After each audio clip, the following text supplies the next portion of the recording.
First story is titled, Girlfriend named our son after her ex. I'm refusing to sign the birth certificate until she changes it. This is our first child and he was born a few days ago. We've been together for 4 years and he wasn't really planned, as I don't believe we're in a stable enough position to have children. She was supposedly on a pill, as neither of us like the feel of condoms, but that's another story. She dated a guy for about 8 years and he was her first boyfriend.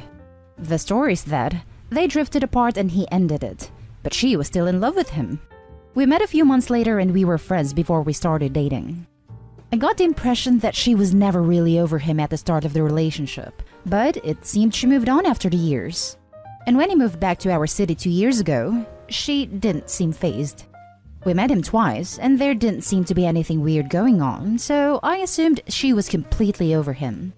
When we discovered she was pregnant, it was her decision to keep it. I said we weren't ready for children yet, as we weren't married and didn't own a place yet, but she was adamant on keeping it. We argued back and forth over names, and went through various, okay, we have 5 vetoes each, but around 2 months ago, we settled on a name that we were both happy with. The baby is born, everyone smiles, and we're finally back home. It's time to register the birth, and I need to sign the birth certificate. However, to my surprise, the baby isn't called the name we agreed upon, but the same name as her ex. Not just the same name, but the same middle name as well, and then our surnames, after we agreed we'd use both our surnames and forgo the use of a middle name. I couldn't blow my top, of course, as she's still recuperating at home, plus there's this whole worldwide mess going on, so I should be happy all 3 of us are back home and safe. I did, however, ask her about it. She said that it was just a spur-of-the-moment thing, or she'll fob me off by saying she's too exhausted to talk about it. She's been fobbing me off for a few days now, so in the end, I told her calmly that I'm not signing the birth certificate until we change the name back to what we agreed.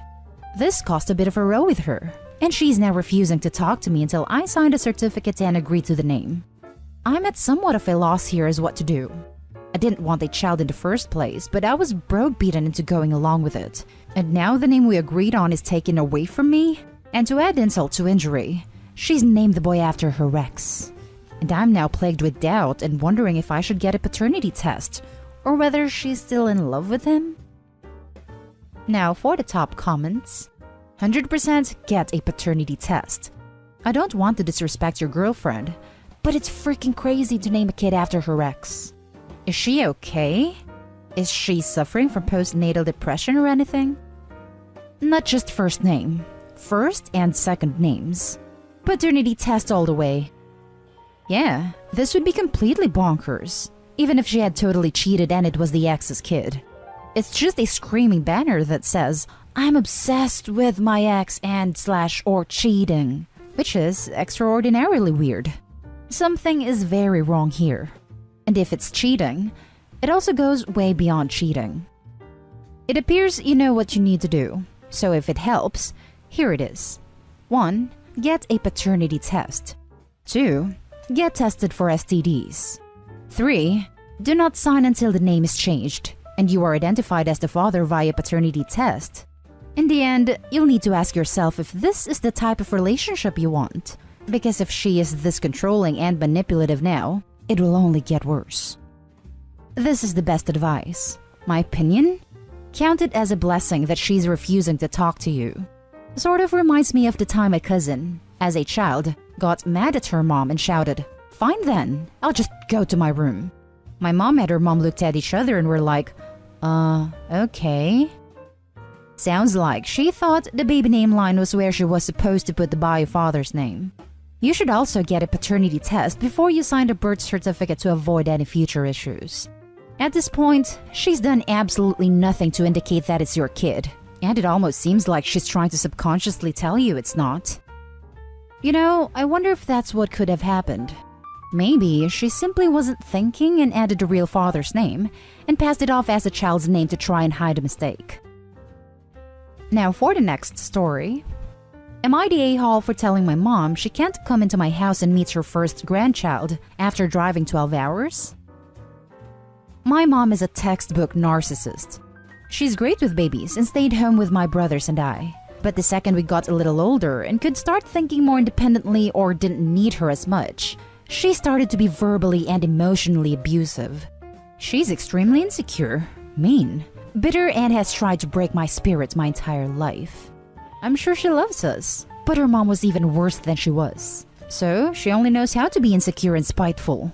And I'm at a point in my life where I've accepted we will never have a relationship, and she will never be able to give me what I need. She moved 12 hours away once my parents divorced, and we see her maybe 1 to 3 times a year, usually because there's some type of wedding or graduation, but hardly just because or just to spend time. She now has a new boyfriend who is the ultimate family man, super into his children and grandchildren. So now my mom is trying to paint this "I'm a great mom and my children and I have the best relationship" picture to him and all her Facebook friends. Well, I just gave birth to a beautiful baby boy, and we've set rules due to COVID. My mom never offered to come help me, and I refuse to have anyone who doesn't make me feel comfortable or will help me sitting at my house for hours while I try to bond with my new baby, learn to breastfeed, and recover from postpartum. I set these expectations with my mom, and she kept hinting that she wanted to drive up for 24 hours just to see the baby right after she's born, and then leave and come back in a few weeks. I told her no, and if she did, she will not be let into my house. Just wanted to add, of course, she wanted to come see the baby and not help me at all. She just wants her picture and to tell her friends and boyfriend she was there when the baby was born. Anyway, a week postpartum, she showed up at my house wanting to come in and see the baby. Could have been hormones or just me being fed up with her or both, but I refused to let her in my house and told her she needs to respect my boundaries and can't just walk all over me, and I didn't let her in. I want to do everything different for my baby and be a better mom to him than I had, and I felt like this was the first time I've ever stood up to her. My family supports my decision, but of course, this just started another war with my narcissistic mother. So, am I the a-hole? Now, for the top comments. Not the a-hole. Your house, your baby, your rules. Your mother just wants to make her Facebook friends believe she is a supportive grandmother. True that. She is the definition of a Facebook mom. Not the a-hole. She refused to accept your plainly stated boundaries and thought she could manipulate you if she turned up in person. She was abusive growing up and only has an interest now because you serve a purpose in that she can use you and your child to look good. She has no place in your life and will only bring stress and toxicity. Thank you. Not the a-hole. Play stupid games, win stupid prizes. She lost. I'm going to use that. Thank you, haha. The next story is titled, Am I the a-hole for not being there for my daughter's birth for the sake of my mental health? I, 38 male, have bipolar disorder. I was officially diagnosed when I was 34 after years of denial and ineffective coping. A year later, I got on medication and my wife, 40 female, and I got married. However, a year after that, I realized that while my meds moderated the highs and lows, I felt that my job required a lot of creativity, and the meds were stifling that part of me. Around the time my wife got pregnant with our first daughter, it was her first pregnancy at 38 and was a stressful one. She gained an alarming amount of weight, and she'd yelled at me when I said she was at risk for getting gestational diabetes, even though I merely paraphrased the doctor's words. It turned out to be a 20-hour labor, and when my wife said forceps were her worst fear, a nurse yelled at her. After seeing what they were doing with the forceps, I got lightheaded and threw up and needed to lay down. That birth experience caused me to barely be able to eat or take my meds. 2 years later, my wife got pregnant again. The stress of her going on maternity leave caused my emotions to go haywire. My wife tried to comfort me, but when I look at her, I don't see the girl I fell in love with, and I couldn't look at her the same anymore. This month, she suggested a vacation with her to our cabin up north. I drove up first, but her mom called and said she didn't feel well enough to travel. After the ensuing fight, I texted my therapist and she said to take some time for myself. So, I have been at our cabin for a little more than a week. My mother-in-law calls me 2 days ago to tell me my wife went into labor early. This made me instantly nauseous because I just kept imagining the gruesome, disgusting sights from the last time. And I feared what would happen to me mentally if I ended up having to relieve it all. I didn't know the baby would come so early, and I could feel my head spinning. I had been slowly going off my meds since our 2-year-old was born, And by the time my wife got pregnant again, my doctor has been trying to sell me on med adjustments, which I hate even more. I realized the only thing I could control right now is my environment, and a delivery room wasn't one I could handle. So I ended up staying at the cabin for the rest of the night and through the next morning. My mother-in-law sent me an angry text saying that my wife needed an emergency C-section after 13 hours, and that words can't express both of their rage at me not being there.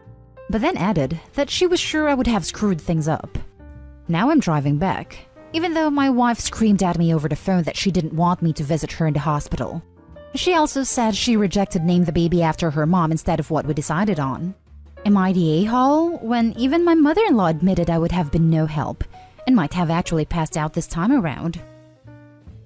Now for the top comments. You're the a-hole. You let this entire pregnancy go by without coming up with a plan for the birth? You should have been working on coping mechanisms or a plan for someone else to support her. Instead, you ghosted her. Edit.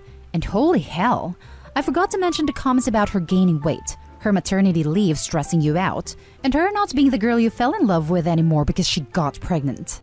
What a horrible way to treat your partner. Not only that, he didn't realize the baby would come that early. How could anyone be that ignorant? You made a choice not to support your wife through a very traumatic experience and missed the birth of your daughter. You're the a-hole. I've never been in the room during a birth, but can't he just focus on her face or something? Why was he even looking at the forceps if it bothers him so much? When my future wife, fingers crossed, single right now, is pregnant, fingers crossed, my plan was to hold her hand and look at her face. That way I'm being supportive and don't have to say anything too medical-ish. You're the a-hole. You had the option of medication, but chose to prioritize creativity over being a supportive partner and parent. You could have managed your condition and avoided this crisis. Yep, not to mention, for the most part, we're just as creative on the meds as off them. So that's a nonsense cop-out. Now for the last story. Am I the a-hole for letting my sister adopt my unborn baby rather than a friend who wants a baby? This is a little complicated. My girlfriend and I are 19, and despite all the protection we use, she still somehow got pregnant. My older sister, 34, practically raised me. Our parents were absent most of her childhood, and all of mine. Our older brother looked after us. Anyway, I literally call her mom. We're that close. She calls me her firstborn. She's got 3 legal sons, all adopted. They're basically my younger brothers and I love them to death. So, naturally I called her when we found out about the pregnancy. She calmed us down and explained our options. We knew we did not want to be parents, but my girlfriend said she didn't really want a termination, but didn't want another child to go into the system.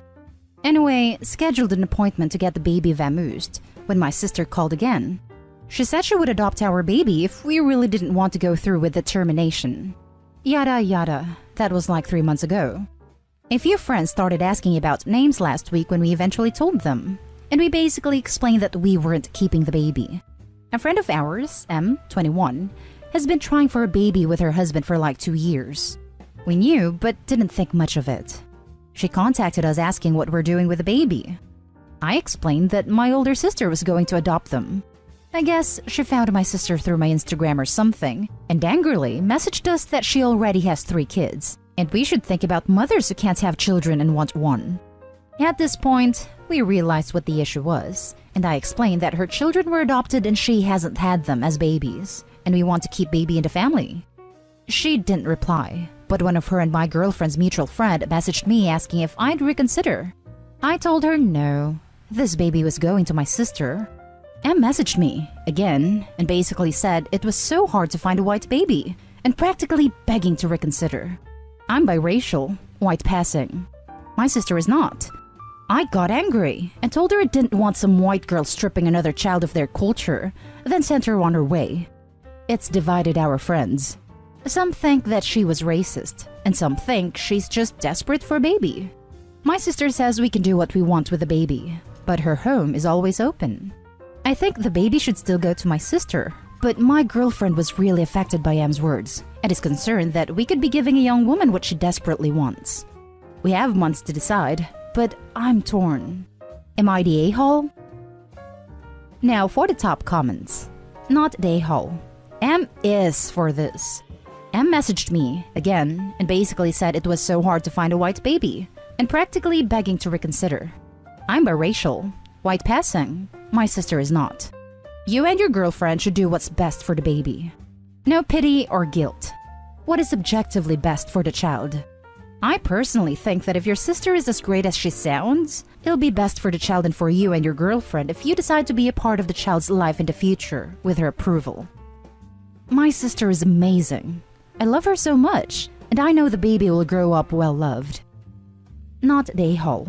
Someone who wants to adopt a white baby but not a black baby doesn't deserve any baby. You also want to keep the baby in the family. It is your baby right now, and will always be your baby, even when your sister takes over caring for them.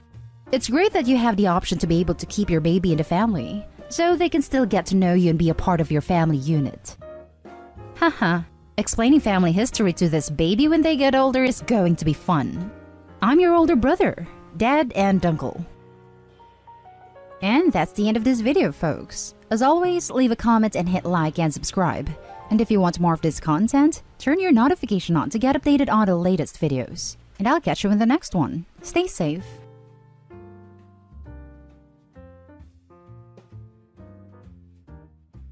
Am I the a-hole for raising my kids as a single dad instead of trying to find them a new mom or mommy figure?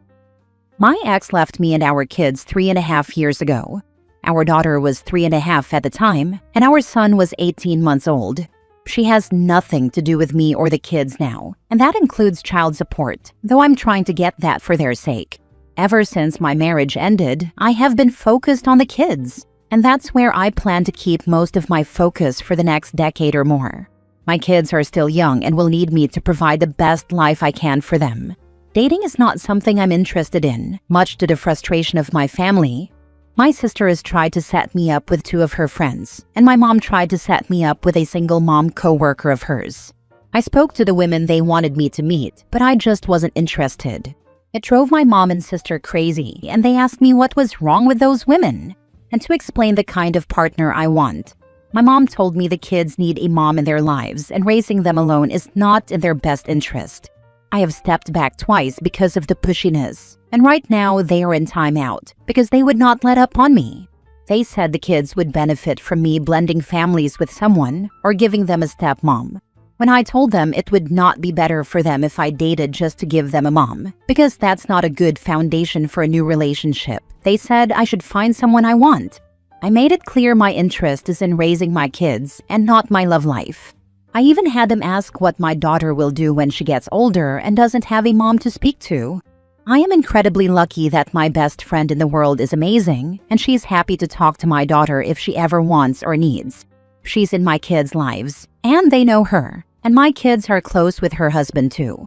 So we have our own support village. It's better than what my family offers right now, and sadly, better than their maternal family has been willing to offer.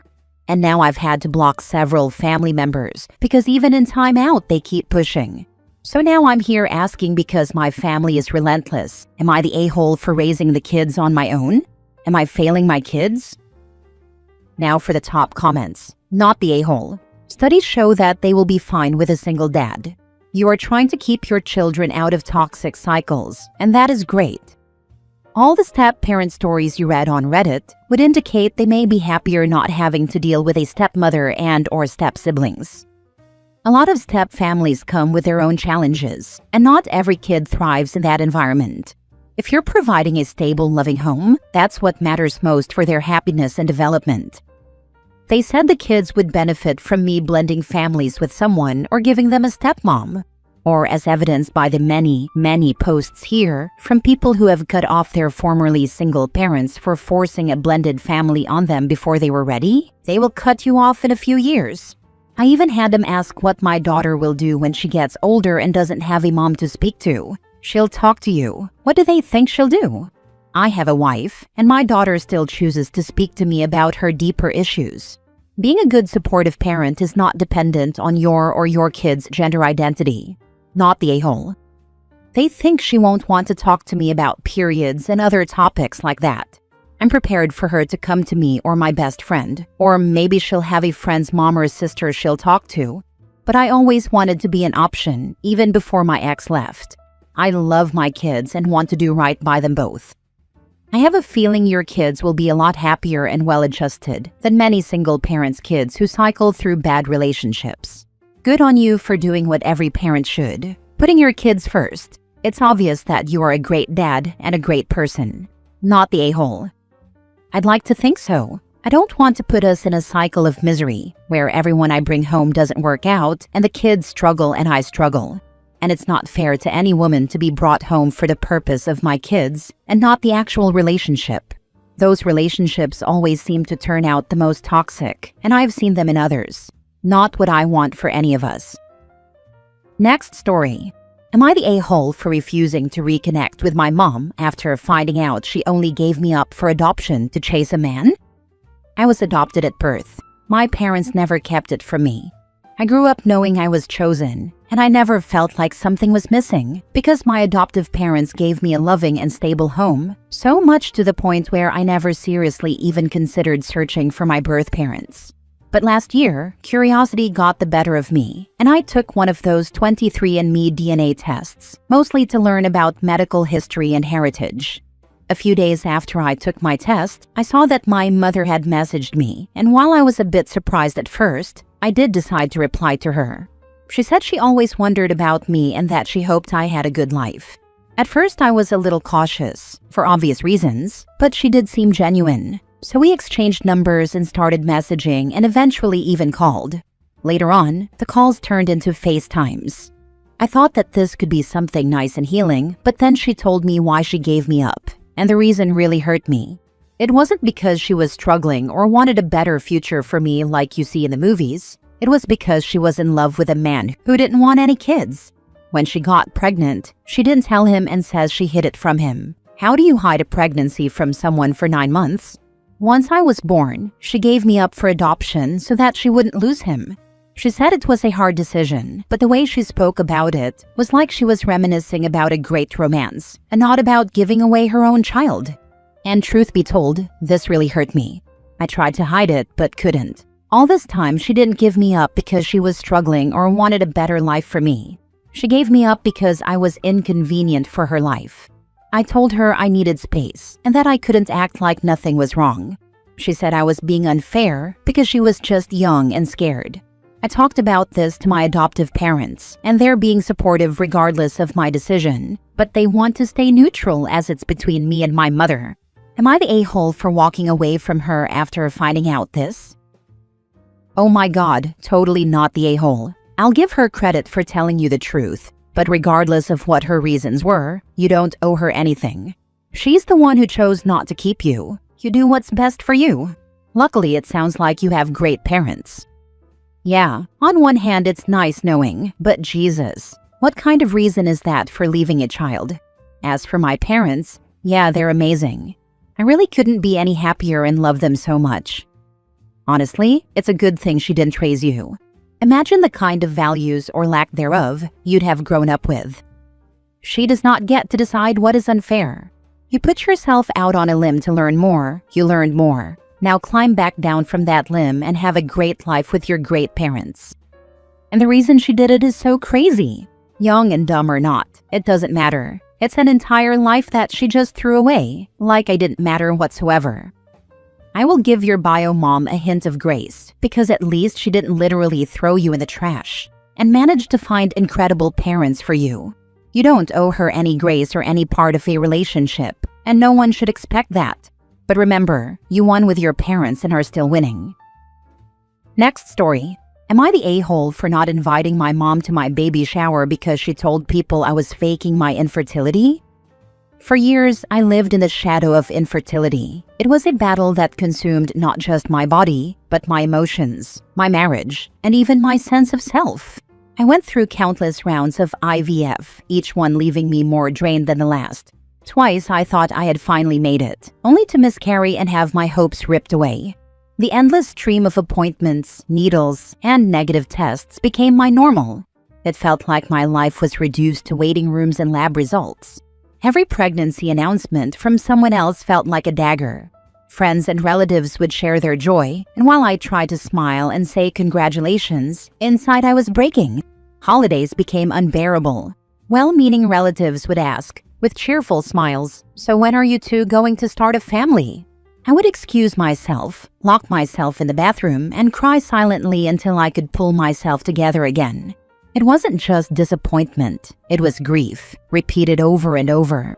Through all of this, I needed support, but my mom wasn't there for me. Instead of compassion, she was dismissive. She brushed it all off, saying things like, "You're trying too hard," or "You just need to relax." It wasn't just that her advice was useless, it was the way it invalidated the pain I was in. And then came the moment that changed everything. One day, I overheard her talking on the phone with my aunt. She said I was faking my infertility struggles for attention. She claimed I was exaggerating and even suggested that maybe I didn't actually want kids, that I just liked playing the victim. I can't describe the way my heart sank hearing that. It wasn't just betrayal, it was humiliation. My own mother didn't believe me. When I confronted her, she didn't deny it. She just waved me off, told me I was being too sensitive, and never once apologized. She made me feel like I was the problem for even daring to be hurt by her words. From that moment on, a wall went up between us. Now, after years of pain, I am finally pregnant. This baby represents not just a new life but a victory after years of heartbreak. My friends and loved ones want to celebrate, and we're hosting a baby shower. But I made a choice. I didn't invite my mom. When she found out, she cried. She told me this was supposed to be our moment to reconnect. She said she was proud of me and wanted to be there. But I told her the truth, that I couldn't invite someone who doubted me when I was at my lowest, who told other people I was lying, and who never once said sorry. I told her that pretending everything was fine for the sake of appearances wasn't something I could do. Now, of course, the backlash has started. Some of my relatives are saying I'm being spiteful. They say it's cruel to exclude your own mother from something so big. But to me, it feels crueler to force myself to sit in a room with someone who cut me down when I needed her most, smiling through fake forgiveness just so others won't feel uncomfortable. At the end of the day, this baby shower is about celebrating life, joy, and resilience. I don't want that clouded by bitterness or false reconciliation. I want to feel safe and supported on that day. So, am I the a-hole for refusing to let her attend my baby shower? Now for the comments. Not the a-hole. You're not being spiteful. You're protecting your peace. Tell those relatives to kick rocks. Maybe don't invite them either. Congrats on your new chapter. Thank you. I don't appreciate their comments, but other than that, they are really supportive of my pregnancy so far, which means a lot to me. I would just say, my decision is final. I don't need more stress during my pregnancy, so please don't add to it. I'm not revisiting this conversation with you again. Not the a-hole, but at this point, it might make more sense to simply go no contact. Some things are unforgivable. Did she ever explain exactly why she thought you'd lie about something so painful? No LOL, which is weird because she took me to a few of the appointments herself. Lying about something to get attention. Sounds like someone was projecting. You did the right thing, and congratulations. You're going to have to take the time to figure out what role you want her to have in your child's life. Last story. Sister-in-law had a stillborn and now wants me to pretend my baby doesn't exist. As the title says, my sister-in-law suffered a full-term stillbirth a few months ago. It was devastating and gut-wrenching for our entire family. The grief was overwhelming because this was her firstborn. My husband and I had also just welcomed our first child, a baby girl, only a few months before. What made everything even more painful was that my sister-in-law and I had spent months planning for our daughters to grow up together. We had imagined sharing milestones, supporting each other as first-time moms, and building those memories side by side. When she lost her baby, it shattered not only her world but ours as well. The grief was compounded by the contrast that while I was adjusting to life with my baby, she was mourning hers. It has been incredibly difficult to watch her and her husband go through such heartbreaking loss. They have been so broken by it, and we've tried to do everything we can to support them. A month or so after everything happened, my sister-in-law asked me not to bring my baby around her because it was just too hard. She explained that seeing my daughter was a painful reminder of what she lost. Out of respect for her, we stopped bringing our baby along when visiting and arranged babysitters whenever we went over. We also avoided bringing up our daughter in conversation, even though it was hard, because she told us that any mention of her was too painful. I have tried my best to honor those boundaries, but recently, something happened that has made me question whether I'm handling this the right way. At a family gathering just the other day, I stepped into another room to pump milk for my baby.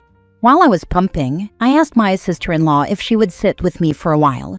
My reason for asking wasn't about the baby at all. It was simply because I felt like I hadn't gotten to spend much time with her during the gathering, and I wanted to check in on her and see how she was doing.